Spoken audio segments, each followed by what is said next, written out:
It's that shice bar pit, flood the strip and take all the chips. It's that 9/11 stoop shit. It's that rewind, divine, undeniable music. Make way for the next dawn. I'm so cinematic, picture perfect, left arm. What's up, Air Bloggers? Today I've got one of the hottest artists in New York City right now. Smoke DZA joins me today. Smoke, what's up? Right, what's going on, baby? Good, good. Now, usually one of the first questions I ask the artists that come on my podcast, what's good with Smoke? Not necessarily on the musical side, but basically just, the chilling side and, whatever else you've been doing non-musically.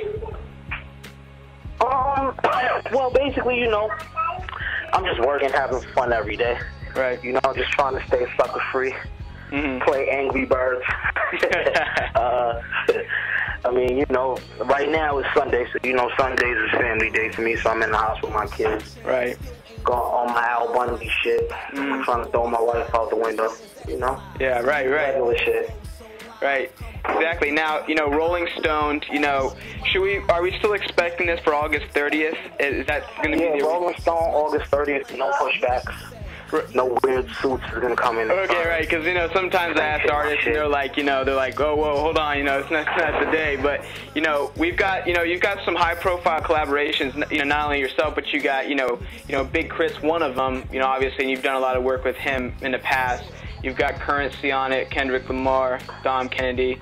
But you also have Bun B collaborating, which is really interesting to me because, obviously he's a legend of the South. You got some other newer guys that are from the South that are big. But, tell me about what it's like working with a newer artist like, maybe like Big Crit or Currency, but then also a guy like a legend like Bun B. Well, working with Crit and Spitter is a pleasure because, those guys are like family to me. I've been on the road with them for over like the past 2 years. We've been touring. So, I mean, it's a pleasure working with them because it helps me up my ante when you're dealing with talented artists that, could say some shit to make you switch your verse up. Right. You know what I mean? So, I mean, working with them is a pleasure because, it's like with Michael, it's like playing a one-on-one with a player as talented as you. Right. You know what I mean? Like, it's always something to make you step your ball game up. So, working with them was a pleasure, and working with Bun was an honor. Because I looked up to Bun for a long time, right. And for him to be on the same record with me, you know what I mean, like, and fuck with it, and be like, man, nephew, I got you. Whatever you need is just, it's an honor, man. Right. It's an honor. Right. Obviously, I mean, I think any aspiring hip hop artist looks up to Bun B as one of the biggest they've ever worked with or wanted to work with ever. But what kind of reaction are you expecting from when this thing drops, and how do you think that the world is going to react to this newest project from Smoke DZA? I mean, this is the first time where I honestly don't know. Like, I mean, the hype behind it is like, I mean, I've seen hype like this before. You know what I mean? But it's never been to the capacity that it's at right now. So, I mean, I don't know what to expect from it, yo. Like, I know I put my heart into it. It's a real dope project. I'm having a lot of fun. Right. And I'm sure the consumers will love it. You know what I mean? But I think it's classic DZA. I think, it's fun. It's fucking, it's artsy, you know what I mean? Because I can really rap in real life. So I think I really went back to rapping on this. You know what I mean? If people didn't think I was rapping before, like...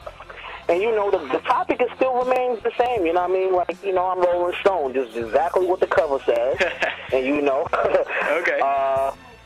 Shit, man, and I hope it's highly anticipated, pun intended. Right, now, nice. Now, a lot of people speaking about your music, a lot of people may classify your music as what they call, like, stoner rap, and some people say that about Snoop or maybe Currency, but, what is your message that you are trying to portray to listeners when they pick up that album? Well, I do lifestyle rap, and I think I could speak for my compadres too. It's like, all our shit is lifestyle shit. Like, we're not posers. We're not like doing something because it's cool. Like, even when it wasn't cool to the masses, we was doing it and we thought it was cool. So I mean, for us, like, our genre is lifestyle rap because we doing what we do in our regular lives. Like, when that mic cut off, when the cameras is off, I'm still the same Smoke. You know what I mean? So it's not like I'm like trying to capture or trying to be something I'm not or something I've seen before. Like, this is everyday Smoke. This is everyday DZA, and I'm just, I just embrace my lifestyle, basically. You know, I just let people in on what I'm doing, what I think is cool, you know what I mean? Like, pretty much what I think is cool and what I'm doing is pretty much what a lot of people is doing right now, or been doing. Right.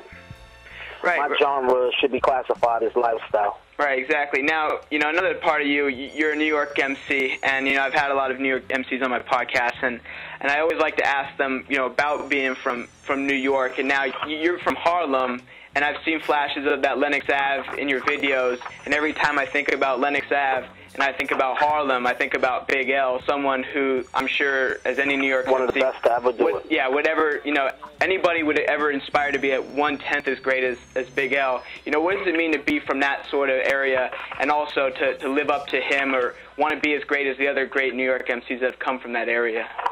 Well, I mean, being from Harlem is inspirational because, you know, when you're from Harlem, you automatically got that drive to be the best. Right. Because everybody from Harlem want to be the best at whatever they do, whether it's playing ball, whether it's hustling, whether it's getting fresh. Everybody wants to be the best.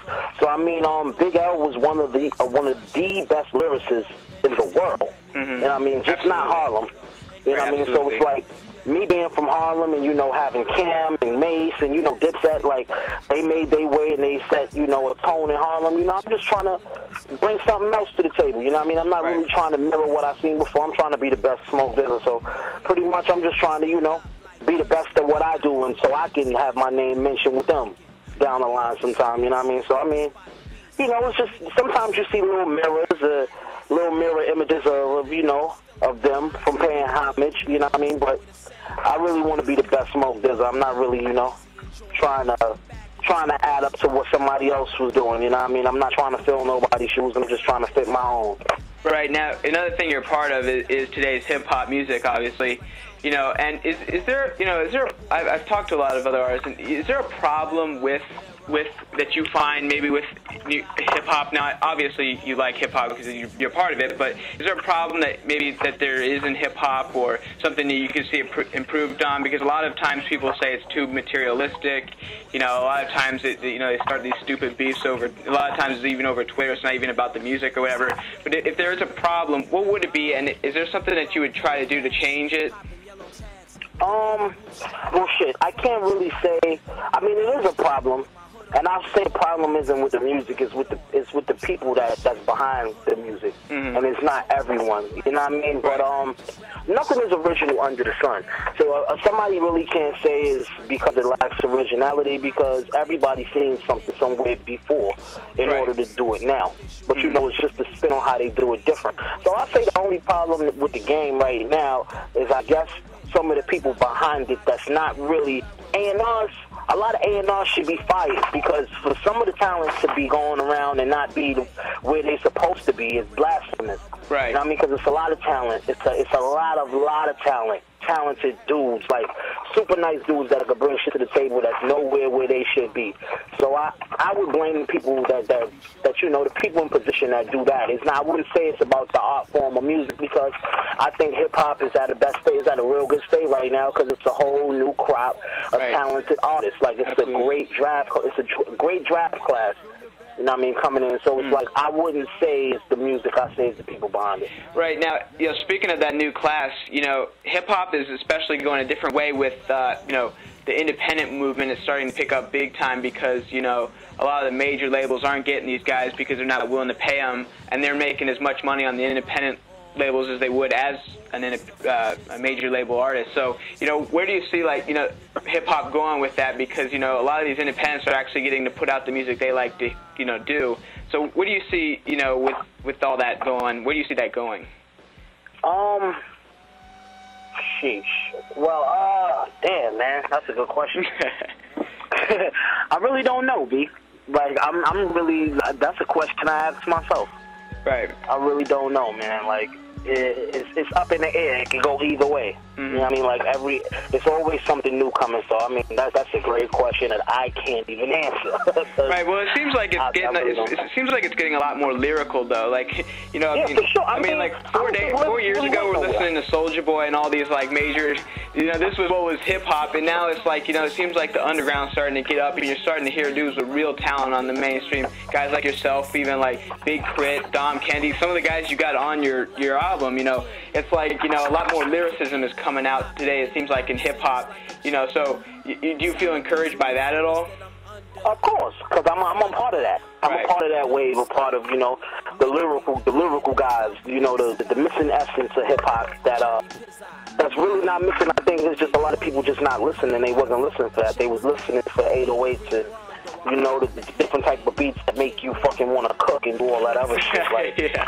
I mean, and there's no offense to Lil B, because I actually like Lil B. That's my man. I fuck with him. You know what I mean? I fuck with what he brings to the table, because it may not be traditional, but I will say he's having fun and he's being himself, so he should win for that. Any artist that's being themselves, I think that's what it is. Like, artists that's being themselves, and artists that's not faking the funk of who they are, is the artist that's winning right now. Right. You actually see that. Like, it's not machines put together. Right, exactly. That's true. And finally, I just want to ask you. You have all these collaborations on your new project. Is there somebody that after this is all done and finished with? Is there somebody that you would want to collaborate with in the future, or is there an artist that you haven't done already? But is there somebody that you go, man, that would be sick if I had him on the on my next album, or even just for a single or something? Shit. I guess out of the new baby boomers, the only person that I ain't worked with yet that I'm actually cool with and I'm a fan of their music also is Wiz. I mean, Wiz would be somebody I would love to work with. And I'm sure down the line eventually it'll happen. I mean, because we all got, common interests, and we all got some of, like, the same people that we fuck with. But, yeah, that would be one person that I would definitely, want to work with. Right. Well, Smoke, thanks a lot for coming on the Marablog podcast today. Go cop the Rolling Stone August 30th. It's going to be hot. I'm definitely going to pick it up once it comes out. But appreciate you coming on my podcast, man. Good luck. My man, no doubt, man. Anytime, man.